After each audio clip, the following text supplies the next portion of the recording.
এক নম্বরে তাহলে আল্লাহ যে পরীক্ষা দেন নাই, এরকম কোন পরীক্ষার মধ্যে নিজেকে ফেলা যাবে না। দুই নম্বরে আল্লাহ বলছেন তারাব্বাসতুম, এই বান্দাদের দ্বিতীয় একটা দুনিয়ার বুকে রোগ ছিল, এই রোগের কারণে দ্বিতীয় ওই বান্দারা বিপদে পড়ছে। তারাব্বাসতুম মানে দীর্ঘসূত্রিতা। দীর্ঘসূত্রিতার মানে বুঝছেন নাকি ভাই? জিজ্ঞাসা করছে, ভাই নামাজ পড়িস না কেন? বলছে আর 1.5 মাস পরের থেকে রমজান, এবার রোজার থেকে নামাজ ধরছি না ধরছি, তোর এই 1.5 মাস পর্যন্ত হিসাব কেমনে হবে? হ্যাঁ, কি ব্যাপার, তুমি আজকে ওয়াক্তের নামাজ পড়ো না কেন? কই আজকে হচ্ছে বুধবার, আগামী শুক্রবার থেকে জুম্মার দিন, জুম্মার থেকে আমি নামাজ ধরলাম না ধরলাম। কারণ আল্লাহু আকবার এইটা শয়তান সহ্য করতে পারে না। আমরাও একটা ঘোষণা দিয়ে রাখতে চাই, দল মত পার্টির ঊর্ধ্বে উঠে আগামীর বাংলাদেশ আল্লাহু আকবারের বাংলাদেশ, আগামীর বাংলাদেশ কোরআনের বাংলাদেশ, আগামীর বাংলাদেশ ইসলামের বাংলাদেশ, আগামীর বাংলাদেশ তরুণ যুবকের বাংলাদেশ। ওই বাংলাদেশে আল্লাহু আকবারের পক্ষে যারা, তাদের পক্ষে আমরা, ঠিক কিনা?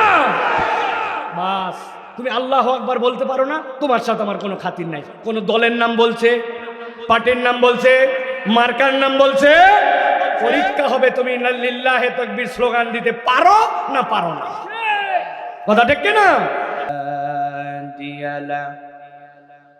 وأشهد أن لا إله إلا الله وحده لا شريك له وأشهد أن سيدنا وحبيبنا وطبيب قلوبنا محمد الذي أرسله بالحق بشيرا ونذيرا وداعيا إلى الله بإذنه وسراجا منيرا فقد قال الله سبحانه وتعالى في كلامه المجيد وفي فرقان الحميد أعوذ بالله من الشيطان الرجيم بسم الله الرحمن الرحيم طه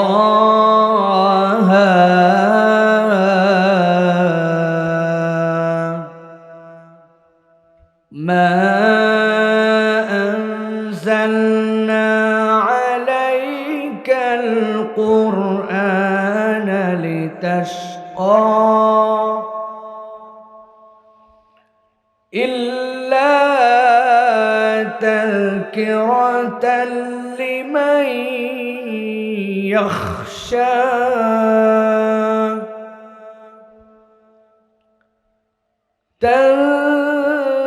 تنزيلا ممن خلق الأرض والسماوات العلى الرحمن على العرش استوى له ما في السماوات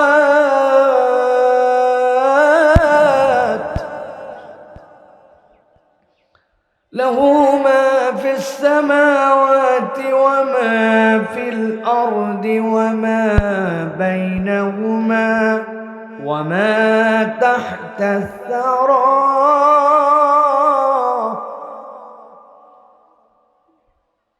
وإن تجهر بالقول فإنه يعلم السر وأخفى الله لا إله إلا هو له الأسماء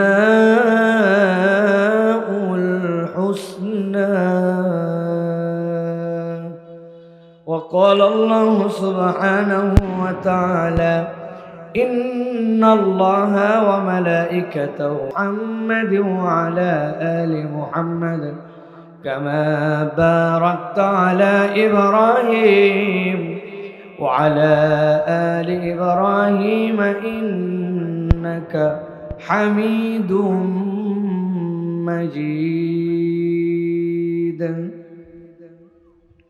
الحمد لله আল্লাহ রাব্বুল আলামিনের শুকর গুজার হচ্ছি যে আল্লাহ রাব্বুল আলামিন আমাদেরকে বাংলাদেশের যমুনা বিধৌতিত অনেক সফল মানুষের, সফল উদ্যোক্তাদের এবং ইসলাম প্রিয় জনপদের অন্যতম উত্তরবঙ্গের প্রবেশদ্বার সিরাজগঞ্জের, রায়গঞ্জের সোনারাম, দেবরাজপুর, পার্কদোলা যুব সমাজের উদ্যোগে আজকের এই তৃতীয় বাৎসরিক তাফসীরুল কোরআন মাহফিলে মনোরম এক দুপুরে নিজেদের শত ব্যস্ততাকে উপেক্ষা করে আজকের এই চমৎকার পরিবেশে মাটির বিছানা গ্রহণ করে খড়ের উপরে বসে কোরআনুল কারীমের এই চমৎকার আয়োজনে যারা আসলাম, আল্লাহর কাছে আমরা আল্লাহর শেখানো বাক্যে কালিমাতুশ শুকর আদায় করি।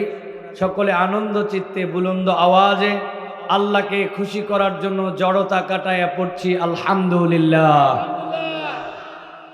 দরুদ এবং সালাম বর্ষিত হোক মানবতার মহান মুক্তির দূত আকায়ে নামদার তাজেদারে মদিনা আপনার আমার প্রিয় রসুল জনাবে মুহাম্মাদুর রাসূলুল্লাহ সাল্লাল্লাহু আলাইহি ওয়াসাল্লামের প্রতি।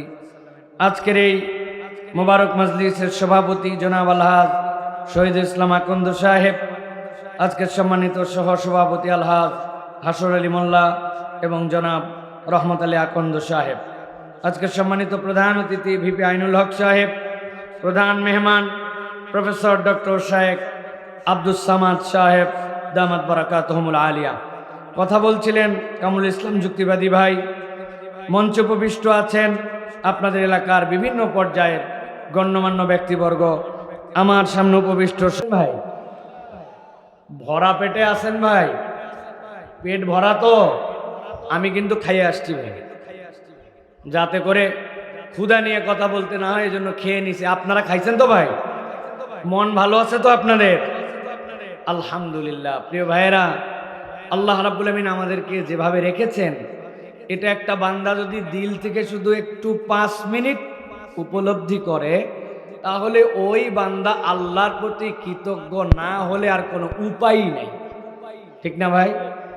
এখানে মুরগি খান কারা কারা ভাই? মুরগি আছেন? আচ্ছা, বুঝছি। সবাই মুরগি খায় না, এরকম অ্যালার্জি থাকে কিছু মানুষের। ফার্মের মুরগি খায় না, ব্রয়লার খায় না, আছে না ভাই? আছে। তো মুরগি তো খাই আমরা। এখন মুরগি বলতে কিন্তু বাংলাদেশের মানুষ আর মুরগি খাওয়া মানে দেশি মুরগি খাওয়া কিন্তু বোঝে না। মুরগি মানে কর্ক, মুরগি মানে সোনালি, মুরগি মানে ব্রয়লার, ঠিক কি না? আপনি আল্লাহর কাছে কিভাবে কৃতজ্ঞ হবেন বলেন?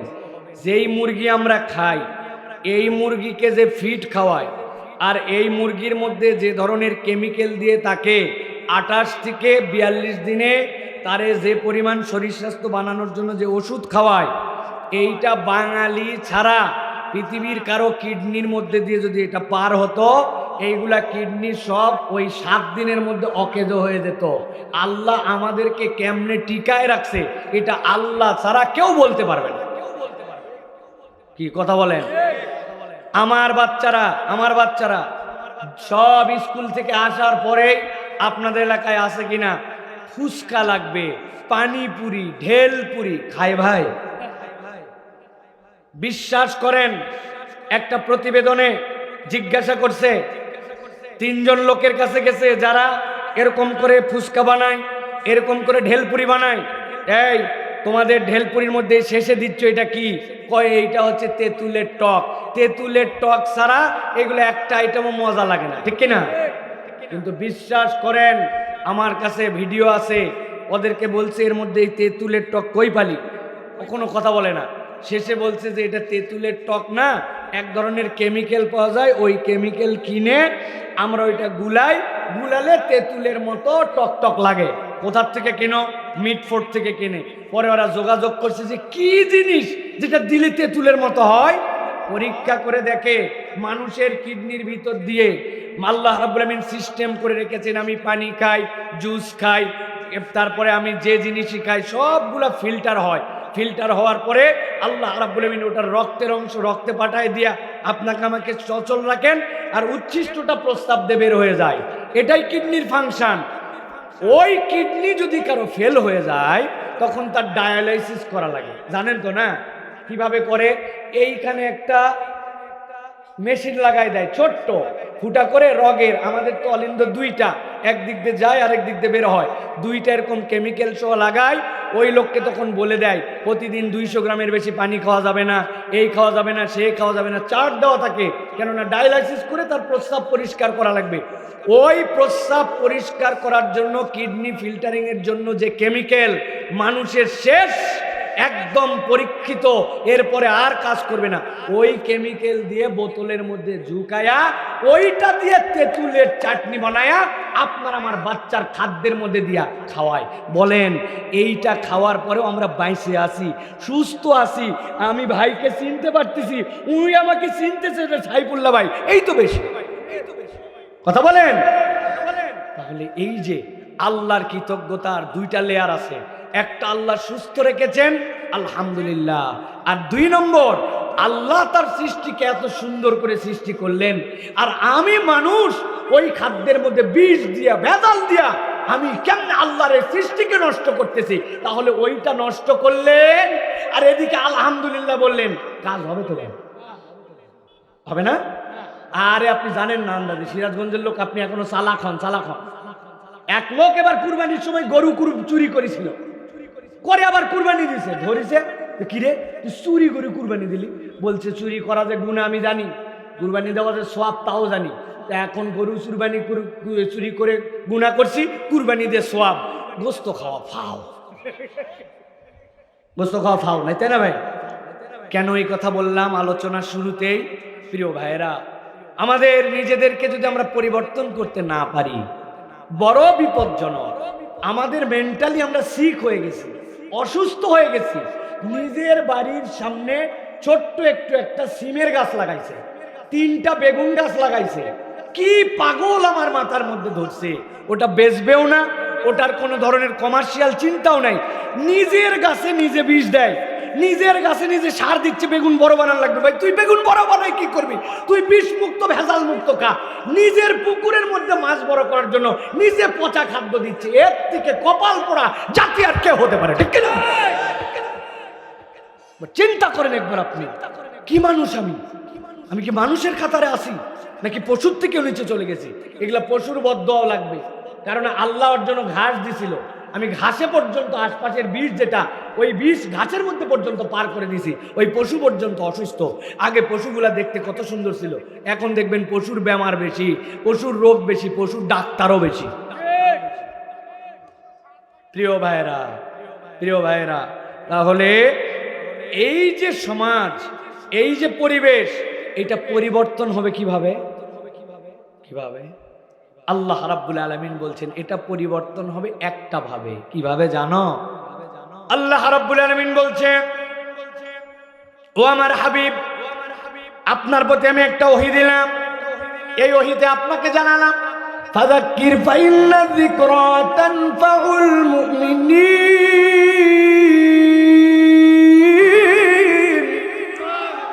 আল্লাহ বলছেন ফাযাক্কির, ও আমার হাবিব আপনি জিকির করেন, আপনি স্মরণ করান, আপনি কোরআনের এই বার্তাটা আপনার উম্মতের কাছে পৌঁছায় দেন। আমি আল্লাহ গ্যারান্টার হলাম, ফাইন্না যিকরা তানফাউল মুমিনিন। অবশ্যই এই কোরআনের আলোচনা, আল্লাহর বর্ণনা, আল্লাহর নবীর আলোচনা, এটার দ্বারা ইমানদার উপকৃত হবে। আল্লাহ বলছেন এটা আমার চ্যালেঞ্জ। এই জন্য এই ধরনের মাহফিল, যেই মাহফিলে আপনি দুপুর বেলায় এসে হাজির হয়ে গেছেন, এটা সকলের নসিবে হয় না, সব মানুষ মাহফিলে আসতেও পারে না, ঠিক না? বলছেন তো আওয়াজ করে ঠিক, কিন্তু আমি যদি আপনার কাছে জিজ্ঞাসা করি, ও ভাই আমার সাথে একটু বুঝে উত্তর দেন তো, এখানে যে আপনি এসে বসে গেছেন, আপনার বাড়িতে কি খাট, চৌকি, তোষক, কম্বল আছে না নাই? আপনার বাড়িতে দুপুরের খাবার আছে না নাই? আপনার হাতের মধ্যে ব্যবহার করার মতো মোবাইল আছে না নাই? যদি চাইতেন আপনি এখানে না এসে বাইরে ঘোরাফেরা করলে কেউ আপনারা এসে বকা দিত অথবা পিটায় ভিতরে ঢোকাতো, এরকম সাধ্য এলাকার কারো আছে? তাহলে ও রোজা আছে, আমারও তাই আছে, কিন্তু আমি এই জায়গায় হাজির হয়ে গেলাম আর ওই আসতে পারলো না। এর কারণটা কি? এই কারণের ব্যাখ্যাটা যদি সারা জীবনের জন্য মাথার মধ্যে ঢুকায় নেন তাহলে আপনি বুঝবেন কোরআন শোনার আনন্দ কি, এইখানে আসার আপনার কারণ কি, আর যে আসতে পারে না তার কারণ কি। আল্লাহ বলছেন, নবী জানায় রাখেন, দুনিয়াতে কেউ যদি ইমানের দাবিদার হয়, নিজেকে মুমিন পরিচয়ে নিজের পরিচয় দেয়, আল্লাহ বলছেন ওই ব্যক্তির পরিচয় ইমানদার যদি হতে হয় তার জন্য সর্বনিম্ন 2টা চিহ্ন থাকা লাগবে।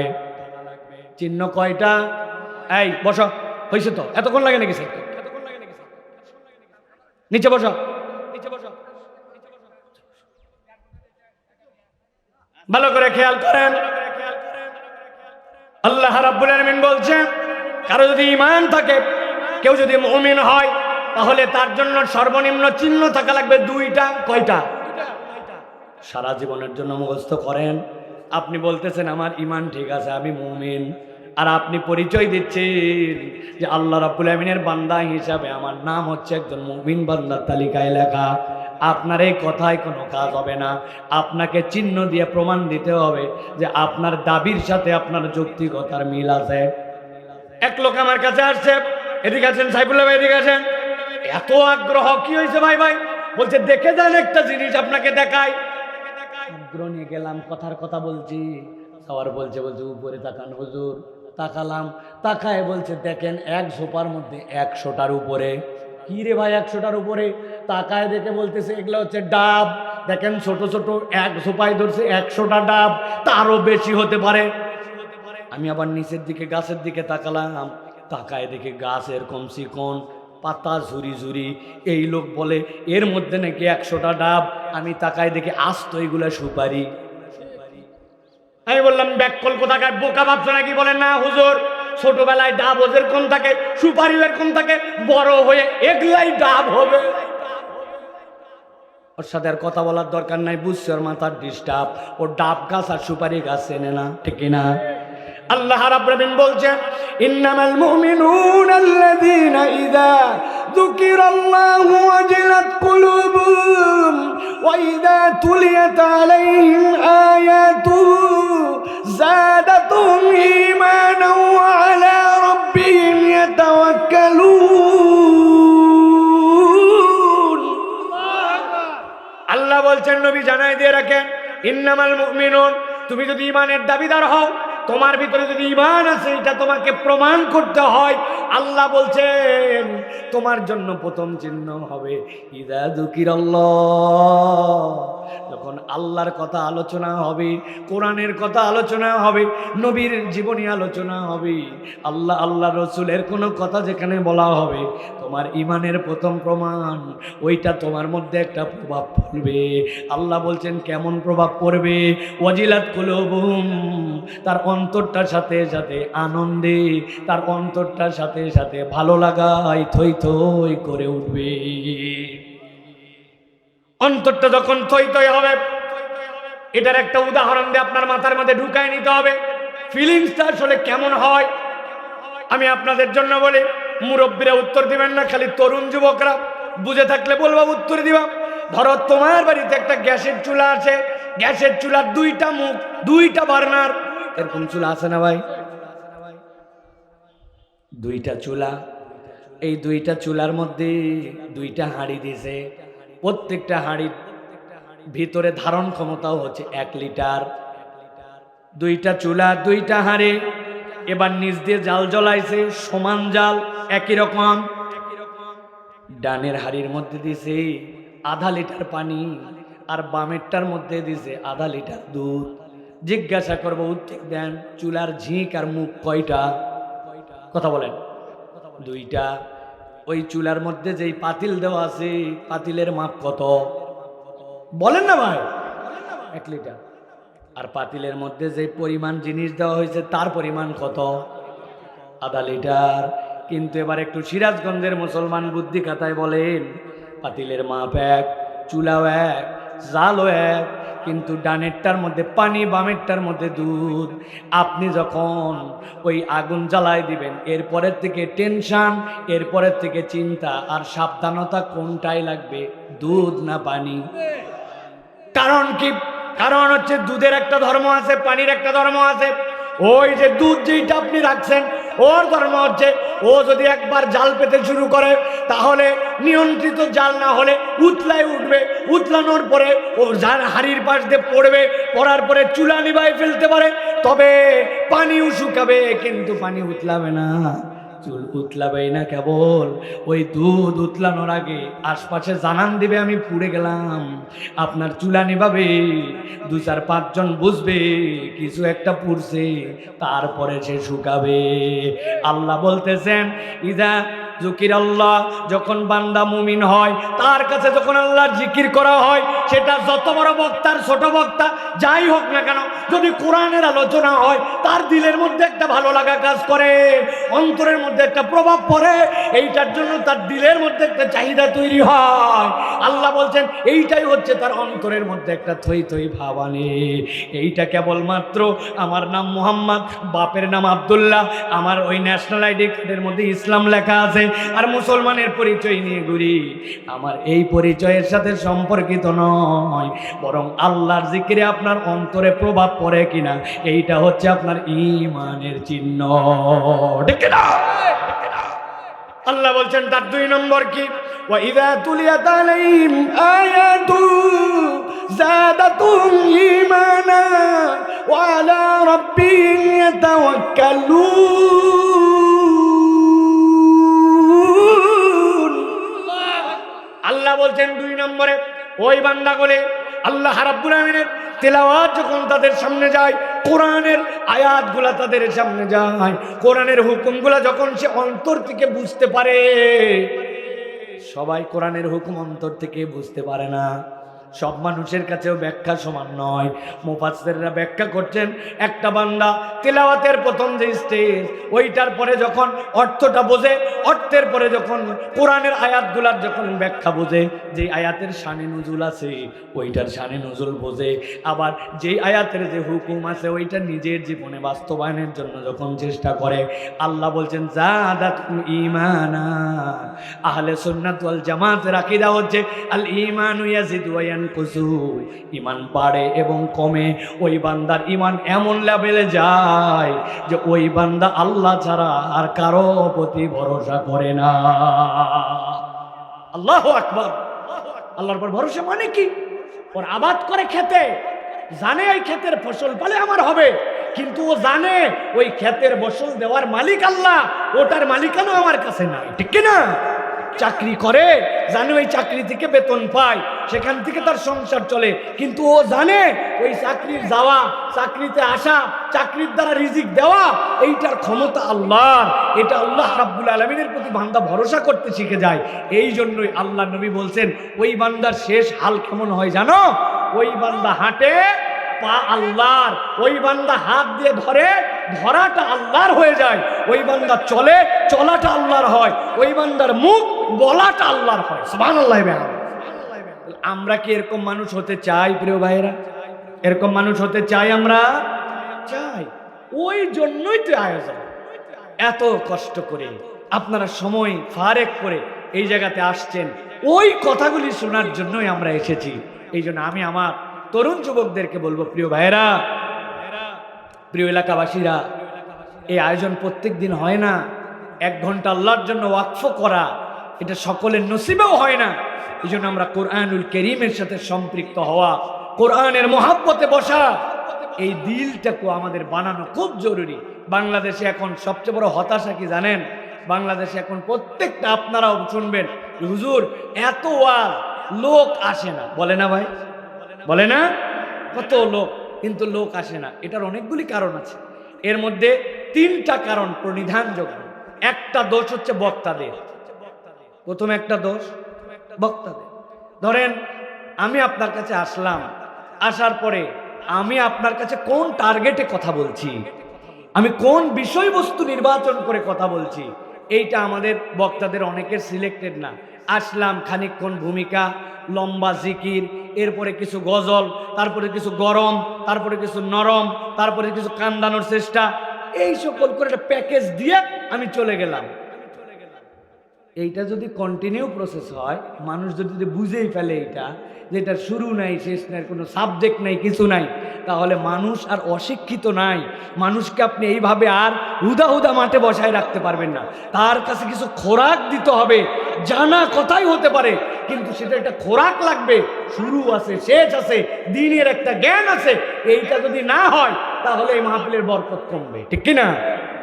2 নম্বর কি সমস্যা? 2 নম্বর হচ্ছে আয়োজকদের খুলুসিয়াতের মধ্যে আমাদের কিছু ঝামেলা আছে। সব এলাকায় করে, আমরা না করলে হয় নাকি? আমরা যেমনে হোক ফাটাই ফেলবো, এ করে ফেলবো, সে করে ফেলবো। লোক দেখানি প্রোগ্রামের দরকার নাই। এই লোক দেখানি আমাদের জন্য একটা দ্বিতীয় সমস্যা। আর 3 নম্বর শ্রোতা মণ্ডলী।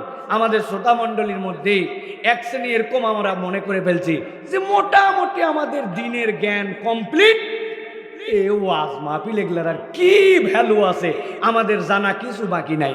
অথচ যদি হিসাব করে ধরা হয় তাহলে দেখা যাবে যে আমাদের থেকে দিনের ব্যাপারে দৈন্যদশা, এই প্রজন্মের ইয়াংদের যে অবস্থা, এর থেকে বেশি দৈন্যদশা বাংলার ইতিহাসে কখনো কারো ছিল না।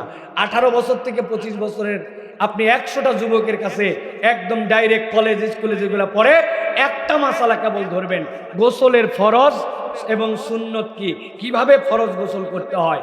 18 থেকে 25%, 25 বছরের এই সকল ইয়াং ছেলেরা, যুবক ছেলেরা ক্যালকুলাস পারে, গণিত পারে, ফাটাফাটি কম্পিউটার পারে, বিভিন্ন ভাষায় দক্ষতা আছে, কিন্তু দেখবেন এরা যদি কলেজ স্কুল সাধারণ জেনারেল শিক্ষিত হয়, এরা গোসলের ফরজ পর্যন্ত বলতে পারে না।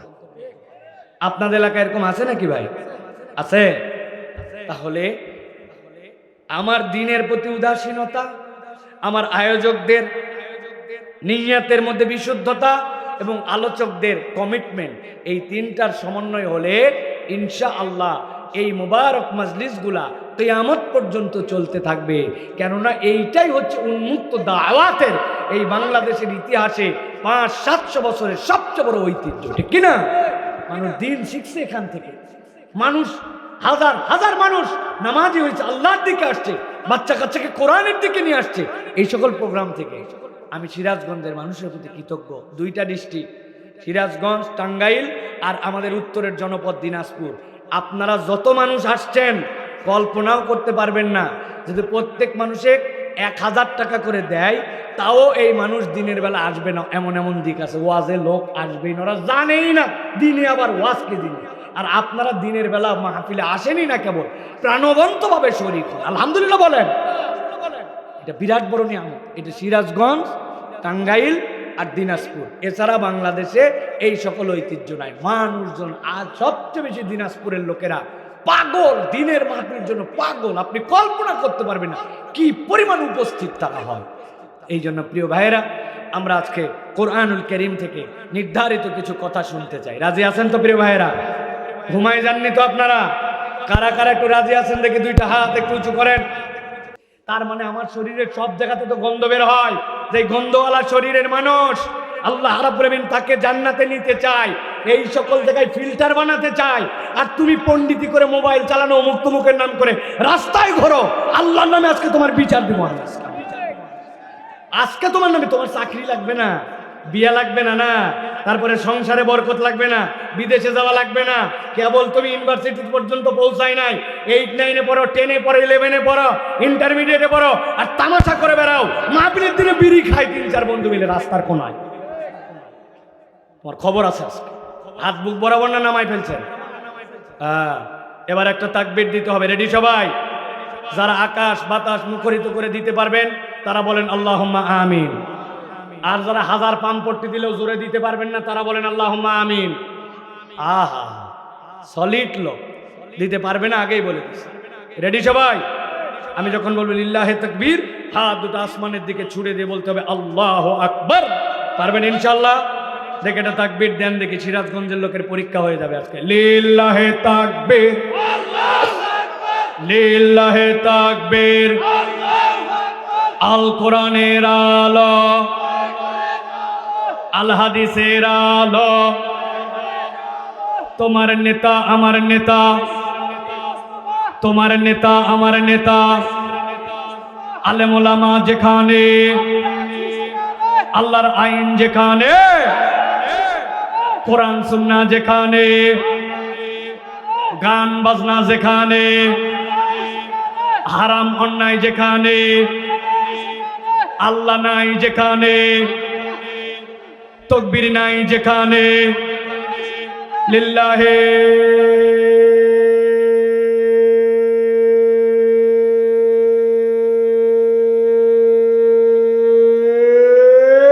তাকবীর। মাশাআল্লাহ, দেখছেন যেগুলো অলসতা ছিল এগুলো সব গেছে, ঠিক কি না? শয়তান আপাতত যমুনা সেতুর দিকে, ঠিক কি না? আর মুরব্বীরা ঠিক বলবেন না, খবরদার। বিগত 50 বছর আপনি এক কাপ চা আর বিড়ি দিয়া ইমান বেচছে আন্দাজে, ঠিক ঠিক ঠিক চলবে না। তরুণদেরকে ঠিক বলতে, ঠিক কি না? প্রিয় ভাইরা, আল্লাহ রাব্বুল আলামিন আমাদেরকে কবুল করে, বলে আল্লাহুম্মা আমিন। চলেন, আর সময় আমরা পাবো না বেশি, এই জন্য আমরা নির্ধারিত প্রসঙ্গের আলোচনার মধ্যে এখন প্রবেশ করব। বিতাড়িত শয়তান থেকে আশ্রয় প্রার্থনা করে সমস্বরে একদম কোন রকম জড়তা ছেড়ে আল্লাহ রাব্বুল আলামিনের শেখানো বাক্যে আমরা কোরআনে প্রবেশ করব। খুব জোরে বলতে বলবো না, কিন্তু মুখ দিয়ে উচ্চারণ করে আল্লাহ যেই পদ্ধতিতে কোরআনে ঢুকিয়েছেন, শয়তান যেন আমাদের প্রতি ক্রিয়াশীল না হতে পারে। আমরা সকলে কোরআনে প্রবেশ করি, সকলে আমার সাথে পড়েন, আউযু বিল্লাহি মিনাশ শাইতানির রাজিম। বিসমিল্লাহির রাহমানির রাহিম। ইয়াওমা তারাল মুমিনিনা ওয়াল মুমিনাতি ইয়াসআ নূরুহুম বাইনা আইদিহিম ওয়া বিআইমানিহিম বুশরাকুমুল ইয়াওমা জান্নাত। প্রিয় ভাইরা, আজকে আমরা খুব সংক্ষিপ্ত সময়ে একটা সুন্দর প্রসঙ্গে আমরা কোরআন থেকে একটা পূর্ণাঙ্গ আলোচনা শুনব, যে আলোচনায় আল্লাহ রাব্বুল আলামিন মূলত 4টা আলাদা আলাদা আয়াতে 4টা আলাদা আলাদা চিত্র এঁকেছেন। ওই 4টা চিত্রকে সমন্বয় করে আল্লাহ একটা কমপ্লিট প্যাকেজ আমাদের সামনে উপস্থাপন করেছেন। এটা একটা প্যান্ডেল, উপর দিকে একটু তাকান সবাই, এটা একটা প্যান্ডেল, সব মিলায় সামিয়ানা, কিন্তু এই সামিয়ানাগুলোর মধ্যে জোড়া আছে না নাই? ডানেরটা একটা পার্ট, মাঝেরটা একটা পার্ট, পেছনেরটা একটা পার্ট, স্টেজেরটা একটা পার্ট, সব মিলায় প্যান্ডেল, কিন্তু এটা আলাদা আলাদা জোড়া দিয়ে সামগ্রিক একটা চিত্র। মধ্যে যদি এটা না থাকতো তাহলে মানুষ বলতো এটা পূর্ণ হয় না, ঠিক কিনা? ঠিক আমি আপনাদের কাছে একদম টু দা পয়েন্ট, জাস্ট 4টা আয়াত, 4টা চিত্র, একটা বর্ণনা উপস্থাপন করব। যদি আমার কাছ থেকে এই কথা এর আগে না শুনে থাকেন, তাহলে এই কথাটুকু শুনলে ইনশাআল্লাহ আমাদের জন্য এমন কতকগুলি হৃদয়ের খোরাক হবে, যেই খোরাকগুলি আমরা আল্লাহ রাব্বুল আলামিনের জন্য নিবেদিত হতে পারবো এবং নিজের জীবন পরিবর্তন করতে পারবো। বলেন ইনশাআল্লাহ।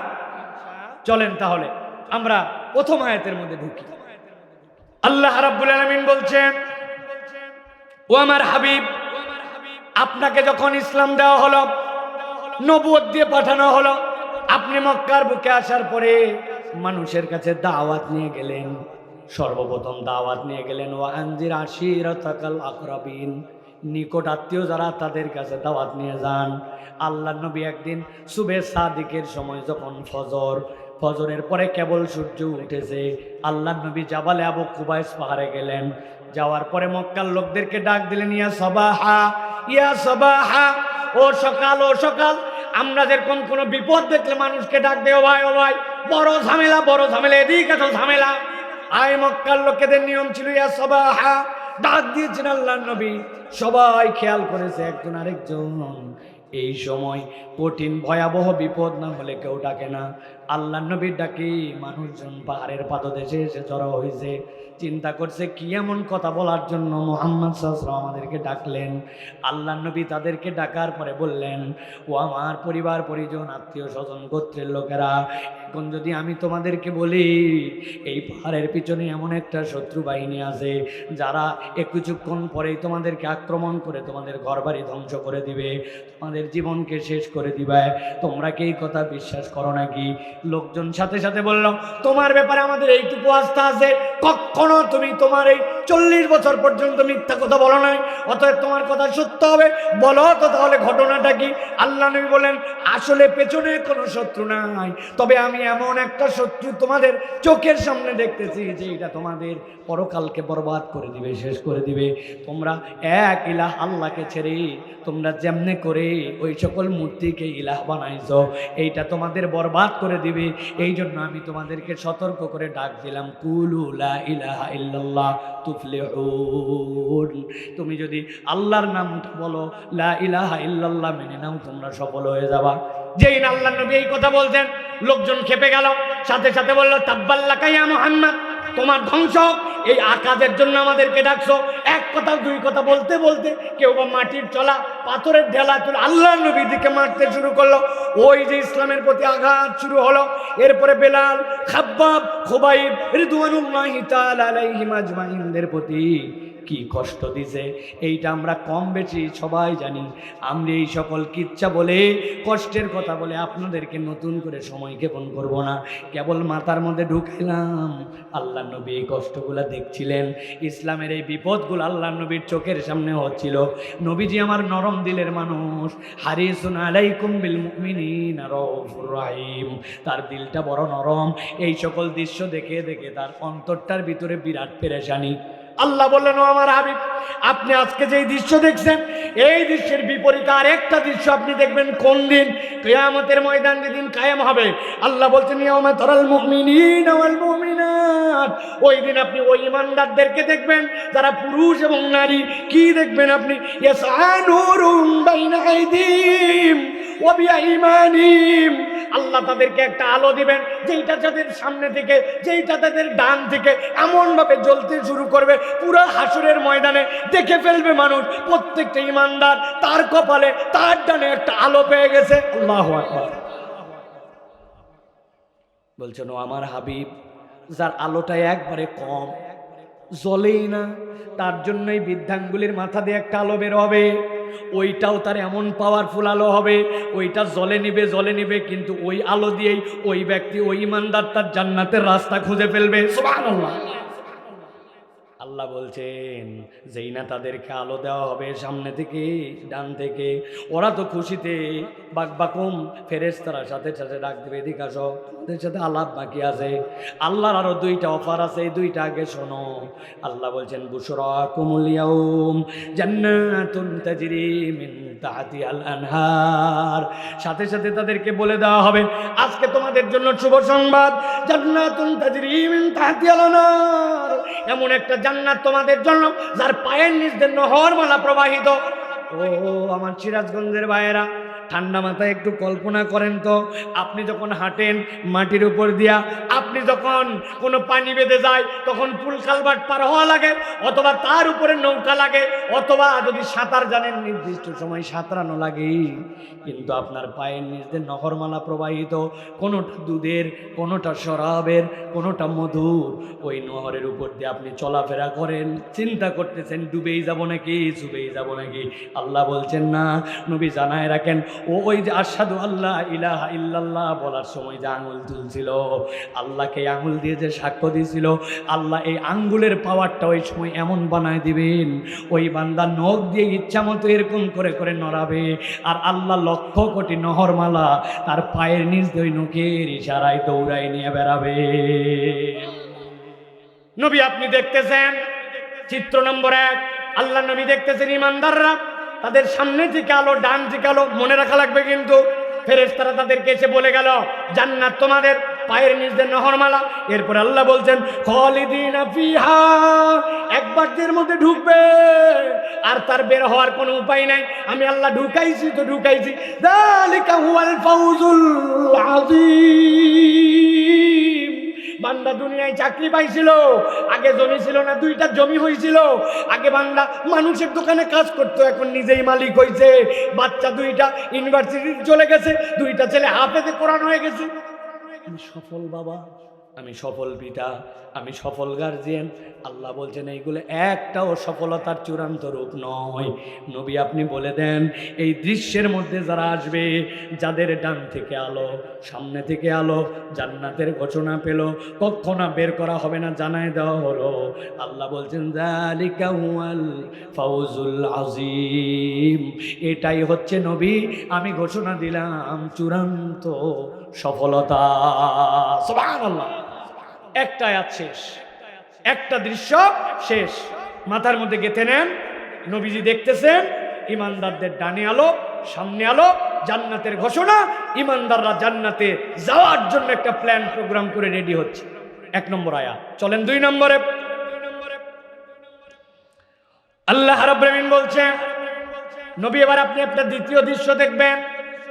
যেই ময়দানের মধ্যে ইমানদাররা আলো পায় না, ঠিক ওই ময়দানের মধ্যে এবার আরেক দল লোক এসে হাজির। ইয়াউমা ইয়াকুলুল মুনাফিকুনা ওয়াল মুনাফিকাতু লিল্লাযীনা আমানু যুরুনা নাকতাবিস মিন নূরিকুম কিলা ইরজিউ ওয়ারাআকুম ফালতামিসু নূরা। আল্লাহ বলছেন, ও আমার হাবিব, যেই ময়দানে ইমানদাররা নূর পেয়ে গেল, এবার আপনি দেখবেন ওই ময়দানের মধ্যে মুনাফিক পুরুষ আর মুনাফিক নারীরা এসে গেছে। যত মুনাফিক পুরুষ আর যত মুনাফিক নারী, সবগুলো এসে কাতার দিয়ে দাঁড়াইছে। মুনাফিক কাকে বলে ভাই জানেন তো? আরবিতে মুনাফিক শব্দটার মূল মাসদার হচ্ছে নাফাক, নুন ফাক আফ। নাফাক মানে হচ্ছে টানেল। আপনি দেখবেন পানির নিচ দিয়ে টানেল বানায়, এক দিক দিয়ে ঢোকা আরেক দিক দিয়ে বের হওয়া, টানেল আছে না এরকম। আপনি দেখছেন কালভার্টের নিচ দিয়ে এরকম করে রিং লাগাই দিয়েছে, এক দিক দিয়ে ঢোকে পানি, আরেক দিক দিয়ে বের হয়। যেইটার 2টা মুখ থাকে ওইটাকে বলা হয় নাফাক। আরবিতে মুনাফিক বলা হয় যার চারিত্রিক হচ্ছে 2টা রূপ আছে, ভিতরে একরকম, উপরে একরকম। উপরে মুসলমানদের সাথে তাল দিয়ে দিয়ে ঘোরে, হুজুরদের সাথে ঘোরে, এখন আবার মারপার পক্ষে স্লোগানও মারে, আর ভিতরে ভিতরে খালি কসকস করে, সুযোগ পায় একবার তোদেরকে আবার ছিঁড়ে খাইয়া ফেলব। আসেনি ভাই? বিগত আমলে আমরা দেখছি, আপনি মাহফিলের জন্য অমুক লোকের কাছে গেছেন, যাওয়ার পরে বলছেন ভাই আমার এলাকায় ওয়াজ, কিছু সহযোগিতা করা লাগবে। হাসি মুখে 500 টাকা পকেট থেকে হয়তো বার করে দিছে। দেওয়ার পরে দেখবেন ওনার মুনাফিকি শুরু হয়ে গেছে। খবর নিছে, কিরে কোন বক্তা আসবে, কোন দলের সাপোর্ট করে, কি ধরনের কথা বলে, এত ওয়াজের কি দরকার আছে রে, এই থানায় একটু ফোন করে দিচ্ছে, দেখ তো এটা কেমনে বন্ধ করা যায়। এদিকে দেয় তাল, ওদিকে দেয় ইসলামের বিপক্ষে বন্ধ করার গভীর ষড়যন্ত্র। এরকম মুসলমান নামের মুনাফিক আমরা দেখছি কিনা? দেখছেন আপনারা? দেখছেন? আল্লাহ রাব্বুল আলামিন বলছেন, ইয়াউমা ইয়াকুলুল মুনাফিকুনা ওয়াল মুনাফিকাত, এবার যেই ময়দানে ইমানদারদের আলো, ওই ময়দানে সব মুনাফিক পুরুষ আর মুনাফিক নারী এক হইছে। এবার এক হওয়ার পরে তারা কি করছে? লিল্লাযিনা আমানু, যারা ঈমান এনেছে, যারা আলো পেয়ে গেছে, তাদেরকে বলতে শুরু করেছে ইয়াউমা ইয়াকুল। কি বলছে তারা? সবাই মিলে একসাথে বলছে, উনজুরুনা, ও ঈমানদারেরা একটুখানি দাঁড়াও না ভাই, একটুখানি দাঁড়াও। উনজুরুনা, তোমরা একটু অপেক্ষা করো। ঈমানদাররা বলবে, কি ব্যাপার, আমাদের অপেক্ষা করতে হবে কেন? আল্লাহ আমাদেরকে আলো দিছে, আমাদের আলোতে আমরা তো জান্নাতের দিকে যাব, এখন তুমি আমাকে অপেক্ষা করতে বলো কেন? বলে উনজুরুনা, এমনি এমনি অপেক্ষা করতে বলি নাই, নাকতাবিস মিন নূরিকুম, অপেক্ষা করার কারণ তোমাদের থেকে আমরা অল্প একটু আলো নিতে চাই। আওয়াজ দিয়ে বলতে হবে কতটুকু আলো নিতে চাই। আরবিতে ইখতিবাস বলা হয় কাকে? কতটুকু আলোকে ইখতিবাস বলা হয়? আরবিতে ইখতিবাস বলা হয়, ধরেন কোনো একটা মানুষ মোমবাতি ধরাইছে, মোমবাতি ধরানোর পরে ওই কাঠিটাই শেষ কাঠি ছিল যেটা দেশে মোম ধরিয়েছে, কিন্তু যেই না মোম ধরাইছে, এখন পাশের জনের মোমটা আবার ধরানো লাগবে। এখন ওই লোক বলছে, ভাই তোর মোমবাতির থেকে আমাকে একটুখানি দে তো, আমি একটু মোমের থেকে মোম ধরাবো। যেই লোকের কাছে মোম ধরাতে চাইছে বলছে, খবরদার মোমের থেকে মোম ধরানো যাবে না, মোমের থেকে মোম ধরালে আমার মোমের আলো কমে যাবে, তাই তো না ভাই? কুপি বাতির থেকে কুপি ধরালে কুপির আলো কমে যাবে না। আরবিতে বলা হয় ইকতেবাস, মানে ওইটুকু আলো যেই আলো থেকে আলো নিলে আলো কমে না। সাথে সাথে এবার মুনাফিকরা বলতে শুরু করেছে, উনজুরুনা, আমাদের দিকে তাকায় দেখো, আমাদের ডানে আলো নাই, বামে আলো নাই, তোমরা তো তোমাদের আলো নিয়ে জান্নাতের দিকে রওনা হইছো, নবী দেখতে পাচ্ছেন। মুনাফিকরা বলতেছে, নাক্তাবিস মিন নূরিকুম, তোমাদের থেকে আমরা একটু আলো নেব ভাই, একটু আলো দাও। দুনিয়ার বুকে ইমানদাররা বড় ঠান্ডা চরিত্রের ছিল, কিন্তু আল্লাহ বলছেন ওই জায়গায় যে গরম হয়ে গেছে। সাথে সাথে বলছে কিলা ইরজু ওয়ারাকুম ফালতামিসু নূরা, খবরদার ডিস্টার্ব করবি না বললাম, যা দুনিয়ায় চলে যা, দুনিয়ায় যে আলো নিয়াই, ইরজি ওয়ারাকুম ফালতামিসু নূরা, এই আলো যদিও তুমি এখানে দেখো, কিন্তু এই আলো এখানে কামাই করি নাই, এই আলো দুনিয়ায় কামাই করে আনছি, অতএব আলো নিতে চাইলে দুনিয়ায় যাও। আওয়াজ দিয়ে বলেন তো ভাই, কিয়ামতের ময়দানে যাওয়ার পরে দুনিয়ায় কি ফেরত আসার সুযোগ থাকবে? তো থাকবে। তাহলে কেন তারা বলল ইরজু ওয়ারাকুম ফালতামিসু নূরা, যাও দুনিয়ার থেকে আলো নিয়ে আসো? ছোট্ট একটা উদাহরণ দেই, সারা জীবন তাহলে আলোচনাটা মাথার মধ্যে থেকে যাবে। এক লোক আপনাদের সিরাজগঞ্জের বাজারে গেছে, দেবরাজপুর অথবা সোনারামপুর, যাওয়ার পরে কোথাও বাজার করতে গেছে, যাওয়ার পরে হঠাৎ করে পকেটের দিয়ে হাত দিয়ে দেখে কিরে তার মোবাইলটা সিগন্যাল দেয়, ব্যাপার কি? খানিকক্ষণ পরে দেখে মোবাইল বাইর করে, মোবাইল তো আসলে সিগন্যাল দেয় না, মোবাইলের চার্জ তো 20%-এর নিচে, 10%-এর নিচে নেমে গেছে, এই জন্য মোবাইল শব্দ করে জানান দিচ্ছে তার চার্জ শেষ। কোঁত কোঁত কোঁত কোঁত কোঁত কোঁত কোঁত কোঁত করে না? চিন্তা করছে কি রে, এরকম তো হওয়ার কথা না, গতকালকে তো সারা রাত মোবাইলের মধ্যে চার্জার ঢুকায় রাখলাম, প্লাগের মধ্যেও তো ঢুকায় রাখছিলাম, খানিকক্ষণ পরে মনে হয়েছে এখানেও দিয়েছি সংযোগ, ওখানেও দিয়েছি লাইন, কিন্তু ওইখানে দেওয়ার পরে ওই প্লাগের পাশে একটা সুইচ ছিল, সুইচ অন করতে তোমার মনে নাই? বুঝে থাকলে বলেন তো, প্লাগের সকেটের পাশের সুইচ যদি অন করতে মনে না থাকে তাহলে মোবাইলে চার্জ উঠবে তো? উঠবে তো? তার মানে কি বোঝা গেল? যদিও মোবাইলের বাতি যেইটা জ্বলে, মোবাইল যেইটা চলে, ওইটার যে শক্তি, ওই শক্তিটা মোবাইল নিজে উৎপাদন করে না, ওইটা কানেকশন দিয়া সৌর বিদ্যুৎ হোক, পল্লী বিদ্যুৎ হোক, আর ডেস্কো হোক, আর ড্যান্স হোক, ওইখান থেকে আপনার সংযোগ দিয়ে পাওয়ার সংগ্রহ করা লাগে। আল্লাহ বলছেন ইমানদাররা মুনাফিকদেরকে বলবি, তোমরা আজকে এখানে এসে আমাদের কাছে আলো চাও, এই ময়দান আলো নেওয়ার নয়, আলো দুনিয়ার থেকে নিয়ে আসা লাগছে, দুনিয়ায় ফেরত চলে যাও। আরেকবার জানতে চাই দুনিয়ায় কি ফেরত আসা যাবে? আল্লাহ রাব্বুল আলামিন বলছেন এই লোকেরা দুইটাই আছে, মুনাফিকদের আলো নাই, ইমানদারদের আলো আছে। কথা বুঝতেছেন তো ভাই? ইমানদারদের ডানে আলো, সামনে আলো, আর মুনাফিকদের আলো নাই। মুনাফিকরা বলছে ভাই আলো দাও, আলো দাও। আল্লাহ বলতেছেন একদল ফেরেশতা এবার যাও, 3 নম্বর একটা দৃশ্য হাসরের ময়দানে হবে। দুনিয়ার বুকে চালে ডালে মিলায় খিচুড়ির মতো অনেকেই ছিল, এমন মুসল্লি এখানে আছে জুম্মা ছাড়া নামাজ পড়ে না, আছে না? আবার এমন ভিআইপি মুসল্লি এখানে আছে, ও যদি সাইক্লোন আর তুফানও হয়ে যায় ফজরের নামাজ মসজিদ ছাড়া হাজির হয় না, আছে না? কিন্তু আপনাদের কাছে জিজ্ঞাসা, যেই লোক খালি জুমার নামাজ পড়ে, এই যে আল যেটা আছে আপনার আল, এই পারের জমি হচ্ছে বেনামাজির আর ওই পারেরটা নামাজির, উনি লাগাইছে 1 বিঘা, বেনামাজির হয়েছে 8 বিঘা 8 মন, আর যেটা নামাজি ওইটার হয়েছে 20 মন। বিষয়টা কিরকম? বেনামাজি যদি কুষার লাগায়, বেনামাজির কুষার তিতা, আর যেটা নামাজি ওই নামাজির কুষারটা হচ্ছে মিষ্টি। এরকম কি হয়? আল্লাহ রাব্বুল আলামিন নামাজি বেনামাজি যেরকমই হোক, তার রহমান নামের ওসিলায় বান্দাদেরকে একটা বরকতপূর্ণ বান্দাদের জন্য নিয়ামত দিয়ে রাখেন। আল্লাহ বলছেন বান্দা ভালো করে বোঝো, ওই দিন যাওয়ার পরে যখন দ্বিতীয় দৃশ্যের অবতারণা হয়ে যাবে, যেইখানে যাওয়ার পরে ওই বান্দারা বলবে আমাদের আলো দাও, কিলা ইরজিউ ওয়ারাকুম ফালতামিসু নূরা, যাও দুনিয়ার থেকে যে আলো নিয়ে আসো। এই কথা বলার পরে ডিস্টার্ব যখন করবে, আল্লাহ তখন 3 নম্বর অবস্থান সেখানে ঘটায় দিবেন। ফাদুরিবা বাইনাহুম বিসুরিল লাহু বাব। আল্লাহ বলছেন ফেরেশতাদেরকে দিয়া একটা অদৃশ্য পর্দা তাদের মধ্যে ফেলে দিবেন, যেই পর্দাটা পড়া মাত্র এপার থেকে ওপার দেখা যায়, এপার থেকে ওপার শোনা যায়।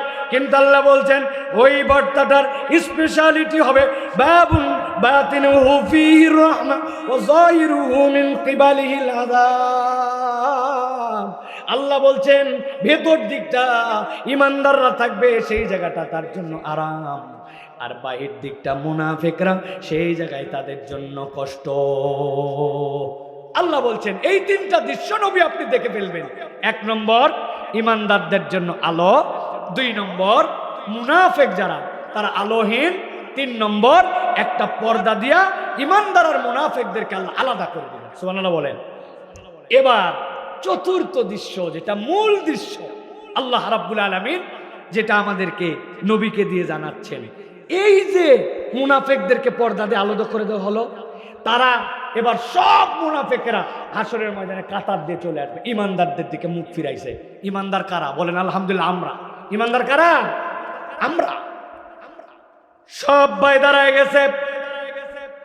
আল্লাহ বলছেন এবার সব মুনাফিক সামনে, ইউনাদুনাহুম, সবাই মিলে চিৎকার করে বলতে শুরু করছে যত মুনাফিকেরা, আলাম নাকুম মাকুম, আজকে তোমাদের কাছে একটু আলো চাইলাম, তোমাদের কাছে অনেক আলো থাকার পরেও আমাদেরকে বললে দুনিয়ায় চলে যাও, একটু ডিস্টার্ব করলাম, মধ্যে দিয়ে পর্দা দিয়ে দিলা, তোমাদের কাছে একটা জিজ্ঞাসা আছে, ইমানদাররা উত্তর দাও, আলাম নাকুম মাকুম, তোমরা আর আমরা কি দুনিয়াতে একসাথেই ছিলাম না? এক এলাকায় থাকতাম না? পাশাপাশি কি আমাদের জমি ছিল না? তুই কি আমার চাচতো ভাই না? একই এলাকায় একই চায়ের দোকানে আমরা কি আড্ডা দেই নাই? একই নমিনেশনের আসনে আমরা কি ভোট দেই নাই? আলাম নাকুম মাকুম, আমরা তোমরা কি একসাথেই ছিলাম না? মুনাফিকরা যখন ইমানদারদেরকে এই কথা জিজ্ঞাসা করছে, সাথে সাথে এবার ইমানদাররা উত্তর দিতে শুরু করছে, ক্বালু বালা, বলো কে? মনে করছো তোমাদেরকে আর আমরা চিনি না নাকি? অবশ্যই চিনি, আমরা তো একসাথেই ছিলাম, তোমাদের সাথেই তো চলাফেরা করছি। আল্লাহ এই জায়গায় উজ্জ্ব রেখেছেন, কিন্তু কথাটা ঠান্ডা মাথায় বোঝেন। ইমানদারদেরকে জিজ্ঞাসা করছে একসাথে একে ছিলাম না? হ্যাঁ ছিলাম। তাহলে একটু আলো দিলে সমস্যা কোথায়? তোমার ডানে আলো, সামনে আলো, তোমার ভরপুর আলো, তাইলে আমাদেরকে একটু আলো দিলেই তো আজকে তোমাদের সাথে আমরা জান্নাতের দিকে যেতে পারি। সাথে সাথে এবার ওই মুনাফিকদেরকে ইমানদাররা উত্তর দিবে, ক্বালু বালা ওয়ালাকিন্নাকুম ফাতানতুম আনফুসাকুম ওয়া তারাব্বাসতুম ওয়ারতাবতুম ওয়া গররাতকুমুল আমানি হাত্তা জা আমরুল্লাহ। ও মুনাফিকের দল, যদিও একসাথেই ছিলাম, তোমাদেরকে চিনতাম, আমাদের আলোরও অভাব নাই, কিন্তু এই আলোতে এখানে দেওয়া যায় না। তবে তোমাদেরকে আমরা জানাই দেই, দুনিয়াতে তোমাদের 4টা অপরাধ ছিল, যেই 4 অপরাধের কারণে আজকে একসাথে তোমাদেরকে চেনার পরেও, আমাদের আলো থাকার পরেও তোমাদেরকে আলো দেওয়া আমাদের দ্বারা সম্ভব নয়। দুনিয়াতে তোমরা 4টা অপরাধ করে আসছিলা। বলেন তো ভাই, মুনাফিকদের দুনিয়াতে অপরাধ কয়টা? একসাথে বলতে হবে, কয়টা? হাতগুলা রেডি করেন, ডান হাত, ডান হাত, হাত নামান। মুনাফিকদের অপরাধ দুনিয়াতে কয়টা? সব হাত ওঠে নাই, একসাথে তুলতে হবে, হাত নামান আরেকবার। মুনাফিকদের অপরাধ দুনিয়াতে কয়টা? এই 4টা অপরাধ এবার ইমানদাররা তাদেরকে বলে দিবে। আমি 2টা প্রশ্ন আপনাদের কাছে জিজ্ঞাসা করে এই 4টা প্রশ্নের মধ্যে ঢুকবো। ভাই, কিয়ামতের ময়দান কি হয়ে গেছে? ভাই একটু বলে, হয়ে গেছে? বিচার ফাইসালা করে ইমানদার কারা আর মুনাফিক কারা আলাদা করা হয়ে গেছে না? তাহলে কিয়ামত হয় নাই, ইমানদার আর মুনাফিকও আলাদা হয় নাই। আল্লাহ বলছেন একটা বান্দা যেন ধরা না খায়, এই জন্য আমি আমার বান্দাদেরকে অগ্রিম জানাই দিচ্ছি, এই 4টা জিনিস শুনবে, এটার থেকে নিজের অপরাধ হল থাকলে দূরে সরে যাবে, আমি আল্লাহ তার জন্য আলোর ব্যবস্থা করে দেবো। সুবহানাল্লাহ বলেন। এখন সবার তো নামাজ সোয়া 4টা করবো, হ্যাঁ, আর হলো আমরা একটু ব্যাগ দেবো, তারপরে এখানে জামাতে এখানে হবে, এটা একটু জি জি, আমরা ইনশাআল্লাহ এখানে নামাজ পড়বো জামাতের সাথে ইনশাআল্লাহ। ঠিক আছে ভাই? আর অল্প সময়ের মধ্যে আলোচনা শেষ হবে ইনশাআল্লাহ। খুবই গুরুত্বপূর্ণ প্রসঙ্গ যেটা আমরা শুনতেছি, ইনশাআল্লাহ আপনারা দিল লাগায়া এই ভর দুপুরে কথা শুনছেন, আলহামদুলিল্লাহ বলেন। আর আমাদের আয়োজক যারা আছেন, আপনারা তো জানেন এখানে আপনাদের কন্ট্রিবিউশনে, আপনাদের সকলের সহযোগিতায় এই চমৎকার আয়োজনটা হয়ে থাকে। আপনারা সাড়া দেন বলেই এটা সম্ভব হয়। এই আয়োজনে খরচ আছে না ভাই? সবাই জানে, কে জানে না? আপনার বাড়িতে আত্মীয় স্বজন আসছে, 5-7 হাজার টাকার বাজার পর্যন্ত করছেন, মেহমানদারি করছেন, একটা উৎসবের মতো হয়ে গেছে এলাকায়, ঠিক কি না? এমন কোনো বাড়ি নাই উন্নত খাবার আজকে হয় নাই। তো সব আমি করলাম। আর যে বর, যার জন্য আয়োজন, ওই বর তো পুরো আয়োজনটাই বর, তো তার জন্য আমার যদি অংশগ্রহণ না থাকে, আমি যদি কঞ্জুস হয়ে যাই, তাহলে এটা মানায় না। আমার যুবক ছেলেরা এখন ভিতরে ঢুকে যাবে আপনাদের কাছে, একটু আমরা 30 সেকেন্ড থেকে 1 মিনিটের মধ্যে এই কাজ সমাধান করে ফেলবো। চুপচাপ পকেটে হাত দেন, হাত দিয়ে আপনি না 1000 নোট, এত বড় নোট দেওয়ার দরকার নাই, কিন্তু 200, 400, 500 দেন। তো 1000 বলে ঘাবড়ায় যাবেন আপনি একবারে, কিন্তু 100-200 টাকা দিয়ে 10-20 টাকা দিয়ে ফাঁকি মেরেন না দয়া করে। সকলে একটু শরীক হন। আল্লাহ রাব্বুল আমিন আমাদের দানগুলা কবুল করে নেয়। আল্লাহ আমাদের যে যে মনের উদ্দেশ্যে দান করতেছে উত্তম জাযা খায়ের দান করে দে, সকলকে বাড়িয়ে দেওয়ার তৌফিক দান করুক। মা বোনদের কাছে যান, ছোট বাচ্চাদেরকে পাঠিয়ে দেন। মা বোনেরা আমাদের তো বহুত গুণে বেশি আসে, আলহামদুলিল্লাহ, তারাও শরীক হবে ইনশাল্লাহ। তাদেরকেও দেওয়ার চেষ্টা করেন, তাদের কাছে যান, তাড়াতাড়ি যান, তাড়াতাড়ি সবার সামনে যাবেন ইনশাআল্লাহ। আমরা প্রিয় ভাইয়েরা, আলোচনা কিন্তু শেষ হয়ে যায় নাই ভাই, যাদের জানা আছে চলে যান। আমাদের অনেক আলেম ওলামারা আসছেন, মাদ্রাসা ছাত্র আবার অ্যাক্টিভ, আমি দেখলাম এখানকার বেয়াদবিটা দেখলাম আমি তাকায়, আলহামদুলিল্লাহ। ওস্তাদরা মাদ্রাসা ছাত্র নিয়ে চলে গেছেন, আমি খবর নেব ইনশাআল্লাহ আশপাশে কোন মাদ্রাসা থেকে তারা আসছিলেন, যে আদব আপনাদেরকে কে শিখাইছে, যে আপনারা মাদ্রাসার ওস্তাদ, আপনার ছাত্রকে নিয়ে আপনি উঠে চলে যান, এই আদবটা কোন মাদ্রাসার এটা আমি দেখবো ইনশাআল্লাহ। প্রিয় ভাইয়েরা, তাহলে আমরা 4টা বিষয় আবার একটুখানি আমরা সামারি করি। ভাই, লোক ডাজেন্ট ম্যাটার, লোক নিয়ে চিন্তা করেন না। কোরআন শোনার জন্য একজন থাকলেও যথেষ্ট, একজন। আল্লাহ 10 লাখ টাকা দামের গরু দেখে না, আল্লাহ 5000 টাকা দামের ছাগল দেখে না, আল্লাহ দেখে অন্তর নিয়ে কে গেছিল। ওই মাইকেলা থাকলেও যা বলবো, 1 লাখ লোক থাকলেও তাই বলবো ইনশাআল্লাহ। ও লোক নিয়ে আপনি চিন্তা করেন, লোকের চিন্তা বাদ, আমরা আমার চিন্তায়, ঠিক কিনা? চলেন তাহলে আবার একটু সামারি মিলাই। প্রথম দৃশ্য কি? ইমানদারদের আলো, মনে আছে তো? দ্বিতীয় দৃশ্য কি? মুনাফেকদের আলো নাই। তৃতীয় দৃশ্য কি? ডিস্টার্ব করার কারণে আল্লাহ রাব্বুল আমিন একটা পর্দা ফেলে দিলেন, ভিতরে ইমানদাররা আরামে আর বাহিরে মুনাফেকরা কষ্টে, ঠিক কিনা? এবার 4 নম্বরে আল্লাহ ইমানদারদেরকে দিয়ে বলতেছেন, তোমরা যে আলো চাইলা আর তোমাদেরকে যে আলো দেওয়া যাচ্ছে না, কারণ দুনিয়াতে তোমাদের 4টা অপরাধ ছিল। কয়টা? 4টা। আল্লাহ বলছেন 1 নম্বরে, ক্বালু বালা ওয়ালাকিন্নাকুম ফাতানতুম আনফুসাকুম, দুনিয়ার বুকে তোমাদের 1 নম্বর অপরাধ ছিল, তোমরা নিজেরা নিজেদেরকে এমন পরীক্ষার মধ্যে ফেলেছিলে যেই পরীক্ষা আল্লাহ দেয় নাই, কিন্তু তুমি নিজের পরীক্ষার মধ্যে ছিলে। নিজেদের হিসাব মিলাতে লাগলে আমরা অবাক হয়ে যাব, এমন কি পরীক্ষার মধ্যে নিজেকে রাখি যেই পরীক্ষা আল্লাহ আমারে দেয় নাই। এরকম পরীক্ষা অনেকগুলো আছে যেইগুলো আমরা বুঝি না যে আমি পরীক্ষার মধ্যে চলাফেরা করছি। আমি যেই বন্ধুর সাথে ঘুরি, যার সাথে আমার চলাফেরা, যার সাথে আমার ওঠা বসা আছে, দেখেন আপনি হয়তো মিথ্যা কথা আগে বলতেন না, কিন্তু ওই বন্ধুর খপ্পরে পড়ে চালবাজ হয়ে গেছে, মিথ্যুক হয়ে গেছে। এমন বন্ধুর খপ্পরে পড়ছে, নিজে বিড়ি সিগারেট খাইতো না, কিন্তু ওই বন্ধুর সাথে থাকতে থাকতে বিড়ি করতে থেকে আস্তে আস্তে গাঁজা খর হয়েছে, আছে কিনা? ওই বন্ধু বেনামাজি ছিল আর এই নামাজি ছিল, একসাথে ঘুরতে ঘুরতে ঘুরতে ঘুরতে নামাজি বন্ধুর খপ্পরে পড়ে বেনামাজি বন্ধুর খপ্পরে পড়ে বন্ধুটাও বেনামাজি হয়ে গেছে। এলাকায় এরকম নজির আছে কিনা? এই জন্য আল্লাহ বলছেন, বান্দা তুমি এমন পরীক্ষায় নিজেকে ফেলো না যেই পরীক্ষা আল্লাহ তোমাকে দেয় নাই। তুমি কেন এই কাজ করো যেই কাজটা আল্লাহ তোমাকে করতে বাধ্য করে নাই? আপনি নিজের দোকান, হালাল মাল, হালাল কামাই, কিন্তু এমনভাবে ব্যবসা করেন, এমনভাবে কৌশল করেন, এমনভাবে প্রতারণা নিজের উপরে ফেলছেন, আপনি বুঝেনি নাই, আপনি পরীক্ষার মধ্যে পড়ে গেছেন।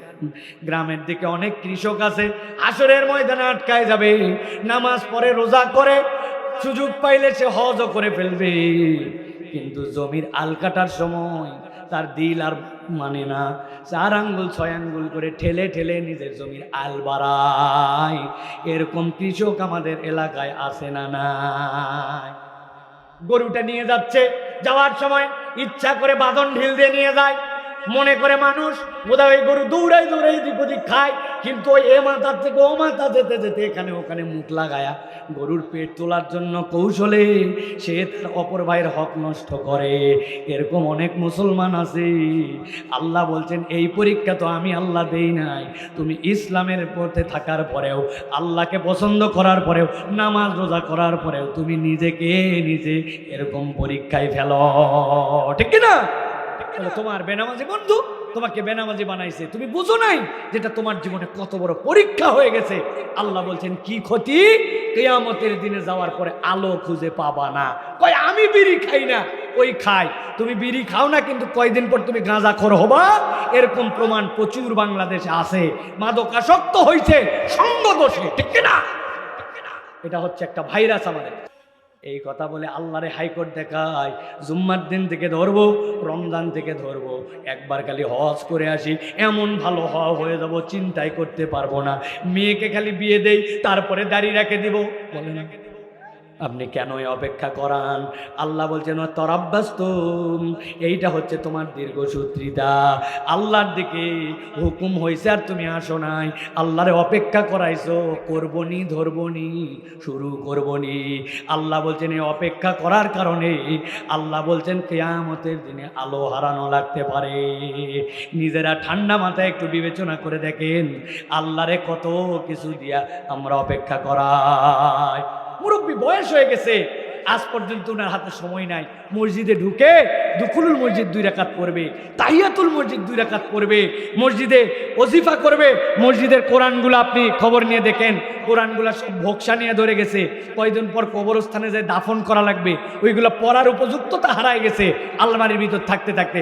মুরব্বী বসে থাকে, তরুণ বসে থাকে, কিন্তু কোরআন পড়ে না, কারণ হাতে টাইম নাই। এরকম লোক এলাকায় আছে নাকি ভাই? আল্লাহ বলছেন তারাব্বাস্তুম, বান্দা তুমি আল্লাহর দিকে আসতে খবরদার দীর্ঘসূত্রিতা করো না। দাড়ি আপনার নাই কেন বাবা? কি সমস্যা আপনার? মুখে দাড়ি নাই কেন? আপনার বউ পছন্দ করে না, তাই তো না? এই জন্য আপনি দাড়ি রাখেন নাই। আপনার বিয়ার সময় যার সাথে কথা হচ্ছে ওই মহিলা দাড়ি পছন্দ করে না, এই জন্য আপনি দাড়ি রাখেন নাই। আল্লাহ বলতেছে তুমি কারে হাইকোর্ট দেখাও? যখন তোমার দাড়ি দেওয়া লাগবে, আমি তো আল্লাহ ওই সময় দিছিলাম, আর তুমি ওইটাকে কেটেছো। তোমাকে অনেক হুজুর বলছে টাকনুর নিচে কাপড় পরিস না, মাস পরা মিনাল কাবাইন ইজারি ফিন্নার। ও শোনে নাই, ওর ওইটাই মনে করছে আমার সৌন্দর্য। কবে ফিরবি? কয় আরেকটু বড় হই, বয়স হোক, মুরব্বী হই। আল্লাহ বলছেন তারাব্বাস্তুম, ইমানদাররা বলে দাও মুনাফিকদেরকে, আজকে আলো চাও, আলো পাও নাই দুনিয়াতে। তার অন্যতম কারণ ছিল যে তোমরা আল্লাহরে হাইকোর্ট দেখাইছো, অপেক্ষা করাইছো যে আল্লাহ ধরবনি, করবনি, নামাজ পড়বনি। এরকম করতে করতে তারা আল্লাহর দিকে আসে নাই। অনেক মুরব্বী এখানে আছে, হাত তোলার লজ্জা পেয়ে যাবেন, আজকে ফজরের নামাজ পড়ে নাই। লজ্জা দেওয়ার জন্য আর হাত তোলালাম না। জোহর পরে আসে নাই, নিয়ত করছে আসরও পড়বে না। এরকম মুসল্লি কেন আসে? আল্লাহু আকবার।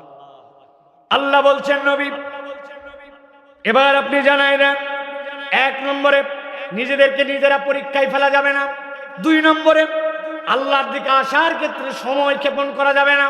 অনেক মা বোনেরা আসছেন, পর্দা করে না, মাহফিলের দিনে পর্যন্ত এলোমেলো করে ঘোরাফেরা করে, অথচ বালেগা হয়ে গেলে তার জন্য পর্দা ফরজ। উনি রমজান মাসে একটু পর্দা করে ঘোরে, ঈদের দিনে বেহায়ার মতো ঘোরাফেরা করে, আশপাশে এমন তার আচরণ, অথচ তার বাপ যায় দেখেন নামাজি দাড়িওয়ালা হাজি সাহেব, কিন্তু বউ বাচ্চার পর্দার খবর নাই।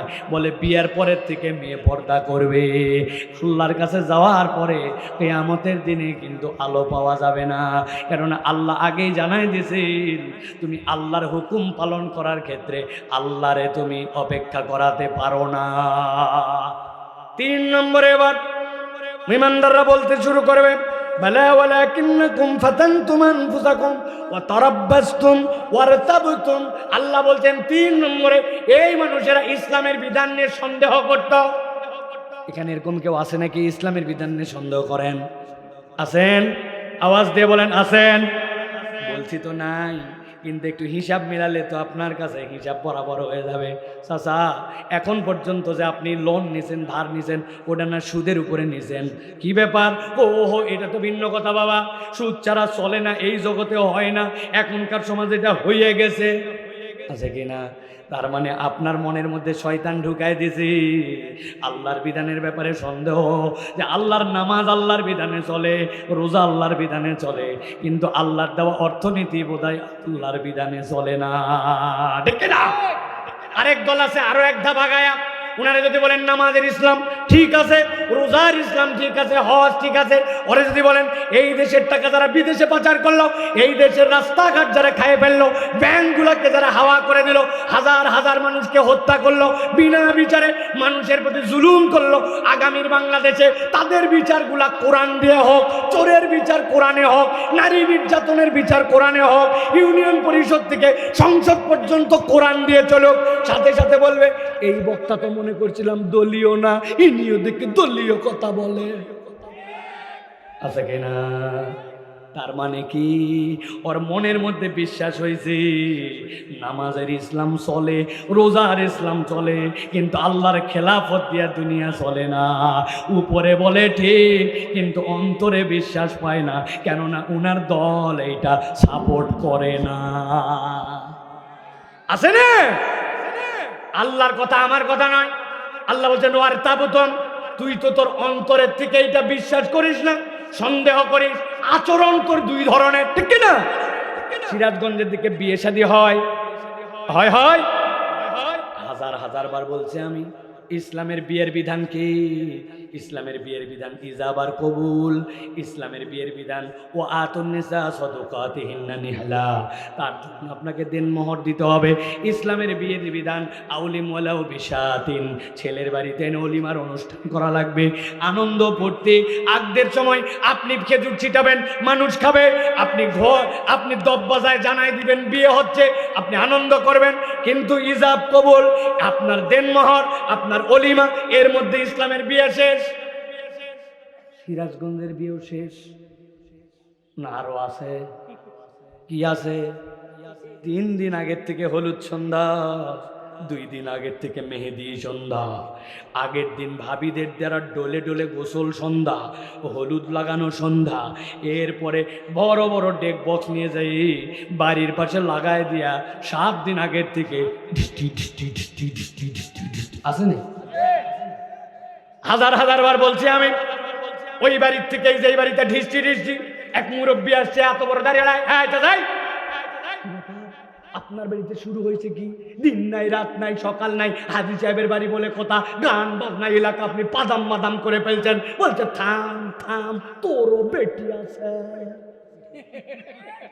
2 দিন পরে তোরও বিয়ে দেওয়া লাগবে। এগুলোকে আমি করতে চাইছি নাকি? নাতি নাতকুররা একটু করতে চায়, এলাকার মানুষ একটু ডিমান্ড করে, আশপাশের লোক একটু চাইছে, এগুলার সাথে আমি নাই, চল নামাজ পড়ে আছি, আর একদিন আছে রাগ করিস না, আছে না? আপনি একটু আগে আওয়াজ দিয়ে বলছেন ওয়ারতাবতুম, আল্লাহর বিধানে আমি সন্দেহ করি না, অথচ ওই লোক মনে করছে আল্লাহর দেওয়া বিধানে থাকলে তার মন ভরে না, সামাজিকতা একটু করা লাগে, আল্লাহর বিধানের বাইরে গান বাজনা একটু করা লাগে, এইটা আমার সমাজের রীতি। তাহলে বুঝে থাকলে বলেন আল্লাহর বিধান কি শতভাগ মানা হয়েছে? হয়েছে? শতভাগ মানা হয় নাই। আমি আমার স্টাইল মতো মানছি, আমার যতটুক মন চাইছে অটুক মানছি, যতটুক মন চাই নাই মানে। সর্বশেষ 4 নম্বর পয়েন্ট, 1 নম্বর নিজে নিজেকে বিপদে ফেলা, 2 নম্বরে আল্লাহর দিকে আসতে দেরি করা, 3 নম্বরে আল্লাহর বিধানে সন্দেহ করা। মাথায় ধরুক বা না ধরুক আপনাকে স্বীকার করে নিতে হবে সামি'না ওয়া আতা'না, আল্লাহ যা বলছেন ওইটাই ঠিক, ওইটার মধ্যে আমাকে থাকতে হবে। আল্লাহ বলছেন সর্বশেষ তার জন্য ওয়া গররাতকুমুল আমানি হাত্তা জাআ আমরুল্লাহ, শয়তান তার চোখের সামনে একটা মরিচিকা ফেলে দিয়ে রাখছে, যেটাতে সে আল্লাহ রাব্বুল আমিনের বিধানের মধ্যে সমস্যা দেখে। আসলে সমস্যা আল্লাহর বিধানে নয়, সমস্যা তার অন্তরে, কিন্তু বুঝেই না। আল্লাহ বলছেন এরকম করতে করতে মৃত্যু চলে আসে, আর তওবা করার সুযোগ পায় না। কত ইয়াং, কত তরুণ, কত মানুষ যারা মনে করছিল আরেকটু বয়স হলে নামাজ ধরবো, আরেকটু বয়স হলে মিথ্যাবাদ দিব, হারাম থেকে সরে আসবো, আল্লাহর জন্য খরচ করব, হজ উমরা করব, করার আগে অসুস্থ মরে গেল, চলে গেল, তওবা করতে পারলো না। এরকম নজির আছে না নাই? কিন্তু মনে করে কি সমস্যা আল্লাহর বিধানে। না না, এটা আমার দ্বারা কিভাবে পালন করা সম্ভব, এই সমাজে কিভাবে পালন করা সম্ভব, লোকে কি বলবে, বলে না। আমি একটা উদাহরণ দিয়া 4-5টা প্রশ্ন উত্তর আছে দিয়ে শেষ করব। প্রিয় ভাইরা, এই উদাহরণটা কলিজার মধ্যে ঢুকায় রাখবেন। ছোটবেলায় আমি একবার ঈদের নামাজে আব্বার সাথে নামাজ পড়ে আসতেছি। ওই সময় 2 টাকা দামের চশমা কিনতে পাওয়া যেত, সাইডে কাগজ দেওয়া, সামনে লাল, পেছনে গার্ডার দেওয়া থাকতো, গার্ডার রবার। তা আমার আব্বার থেকে 2 টাকা দিয়ে কিনে নিছি লাল কালারের একটা চশমা, দিয়ে চোখে পরে উপরে তাকায় দেখি আসমান লাল, নিচে তাকায় দেখি আব্বা লাল, বাড়িতে এসে দেখি আম্মা লাল, ভাত লাল, পোলাও লাল, সব লাল। খানিকক্ষণ পরে মাকে বলছি, মা 2 টাকা দাও, আরেকটা চশমা কিনবে। তোমার একটা চশমা আছে, আবার লাগবে কেন? বলে না মা দাও, এটা ভিন্ন কালার কিনবে। আম্মার থেকে 2 টাকা নিয়ে এবার একটা হলুদ চশমা কিনছি। এবার তাকায় দেখি আসমান হলুদ, আম্মা হলুদ, আব্বা হলুদ, ভাত হলুদ, লবণ হলুদ, সব হলুদ, জগৎ হলুদ। আমি চিন্তা করলাম একসাথে 2 মজা কেমনে নেওয়া যায়। ডাইনের চোখ অপারেশন করছি, করে ওটা ফেলে দিছি, দিয়ে ওই ডাইনের চোখের মধ্যে ওই জায়গায় হলুদ লাগাইছি লালেরটার মধ্যে। ডাইনে তাকালে দেখি আব্বা হলুদ, বামে আব্বা লাল। আমি আপনাদের কাছে জিজ্ঞাসা করি, বোঝার জন্য বলছি, বলেন তো ভাই, আসলে কি আসমান লাল, আব্বা হলুদ, ভাত কি লাল, তরকারি কি লাল? আমার চোখ হচ্ছে লাল অথবা হলুদ। আল্লাহ বলছেন ওয়াগররাতকুমুল আমানিউ হাত্তা জা আমরুল্লাহ ওয়াগররাকুম বিল্লাহিল গরুর। দুনিয়ার মানুষ জেনে রাখো, আল্লাহর বিধানের জায়গায় ঠিক আছে, শয়তান তোমার অন্তরের মধ্যে এমন একটা চশমা পরাইছি, তুমি বলো ফজরে উঠতে পারি না, তুমি বলো দাড়ি রাখতে পারি না, তুমি বলো মিথ্যা ছাড়তে পারি না। আসলে আল্লাহর বিধানের সমস্যা নয়, সমস্যা হচ্ছে তোমার চোখ আর তোমার অন্তরে, ঠিক না? অতএব এই চোখ আর অন্তরকে যদি আমি ঠিক করতে পারি, তাহলে আল্লাহ রাব্বুল আমিনের বিধানের সৌন্দর্য আমি দেখতে পারবো। প্রিয় ভাইয়েরা, যেই কথা বলার জন্য 2 লেয়ারে আপনাদের কাছে 1.5 ঘন্টা কথা বলেছি। প্রথম লেয়ারটা হচ্ছে ইমানের 2টা চিহ্ন আছে, আপনার ওই ইমানের চিহ্নের সাথে আপনাকে যুক্ত থাকতে হবে। 1 নম্বর কোরআন, এবং তার পক্ষে আপনার ভিতরে আনন্দ লাগবে। 2 নম্বর আল্লাহ ছাড়া কারো প্রতি আপনার ভরসা থাকবে না। এই 2টা নাই, আপনি ভক্কর চক্কর মুসলমান। আপনি বলতেছেন গাছের নাম নারিকেল, কিন্তু আসলে গাছ কি? বলতেছেন জাল দিচ্ছি দুধ, আসলে কি ভিতরে? মাশাআল্লাহ, দেখছেন শ্রোতা, মনে রাখছে, আলহামদুলিল্লাহ। এটা গেল 1 লেয়ার। আর দ্বিতীয়টা 4টা আয়াত বলেছি। আল্লাহ নবী কষ্টটা দেখেছেন, কিন্তু আনন্দটা দেখবেন আল্লাহ নবী ওই দিনে। ইমানদারদের ডানে আলো, সামনে আলো, জান্নাতের ঘোষণা পেল। মুনাফিকদের আলো নাই, কিন্তু বলছে আলো দাও, আলো দাও। ইমানদাররা বলছে দুনিয়ায় যাও, বেয়াদব, আলো এখানে না, বেশি ডিস্টার্ব। আল্লাহ পর্দা ফেলে দিছেন, পর্দার ভিতরে ইমানদাররা আরাম, আর বাইরে মুনাফিকদের কষ্ট। এবার ইমানদাররা বলছে তোমাদের আলো হারাবার 4টা কারণ। 1 নম্বর, তোমরা দুনিয়ার বুকে যেই পরীক্ষা আল্লাহ দেয় নাই, বাজে বন্ধুর সাথে ঘোরা, মিথ্যা পরিবেশে থাকা, গিবত গিল্লায় যাওয়া, হারাম গান বাজনার অনুষ্ঠানে চলে গেছো, যেই জায়গাতে ইসলাম পছন্দ করে না, এরকম জায়গাতে তোমরা চলে গেছো। প্রিয় ভাইয়েরা, এই জন্য ওই জায়গার থেকে বেঁচে থাকতে হবে। যেই পরীক্ষা আল্লাহ দেয় নাই, ওই পরীক্ষায় যাওয়া যাবে। 2 নম্বরে আল্লাহকে হাইকোর্ট দেখান যাবে না। দাঁড়িয়ে রাখো নাই কেন? সময় হয় নাই। নামাজ শুরু করো না কেন? বয়স হোক, হজ করে আসে ভালো হয়ে যাব, আগামী রমজান থেকে শুরু করব, এই ভোটটা তো দেখি, পরের ভোটের থেকে ইসলামের দিকে যাব। এত তাড়াতাড়ি বাদ দেওয়া যায়? এই সব চিন্তা ভাবনা করে উনি এখনো ইসলামের দিকে আসে নাই। আল্লাহ বলছেন এটা তোমার বিপদে ফেলবে। আর 3 নম্বরে আল্লাহ বলছেন আল্লাহর বিধানে খবরদার সন্দেহ করবা না, বুদ্ধি খাটাবা না। আল্লাহ যা বলছে ওটাই ঠিক, আমার কোনো মন্তব্য নাই, বুঝলে ভালো, না বুঝলে আরো ভালো, ঠিক না? আর 4 নম্বরে শয়তানের প্ররোচনায় পড়ে এমন চশমা পরে ফেলেন না, ইসলামের খুদ ধরে, ইসলামের ভুল ধরে। ব্যক্তির ভুল হতে পারে, ইসলামের ভুল নাই। ব্যক্তি খারাপ হতে পারে, ব্যক্তিদের ইসলামকে মূল্যায়ন করা যাবে না, ওটা ব্যক্তির দুর্বলতা। Islam complete code of human life. অথবা আপনাকে স্বীকার করতে হবে আল্লাহর জমিনে, আল্লাহর দ্বীনে কোনো সন্দেহ নাই, ঠিক কি না? বলবো ঠিক কিন্তু মানবো না, তাহলে কাম হবে তো না। এই চারটা বিষয় আমাদেরকে সতর্ক হতে হবে। আল্লাহ রাব্বুল আমিন আমাদেরকে বোঝার তৌফিক দান করেন। আজান হয়ে গেছে, আমরা কয়েকটা প্রশ্ন আছে উত্তর দিয়ে ইনশাআল্লাহ, এরপরে আমরা ইনশাআল্লাহ নামাজের পরিবেশের মধ্যে চলে যাব ইনশাআল্লাহ।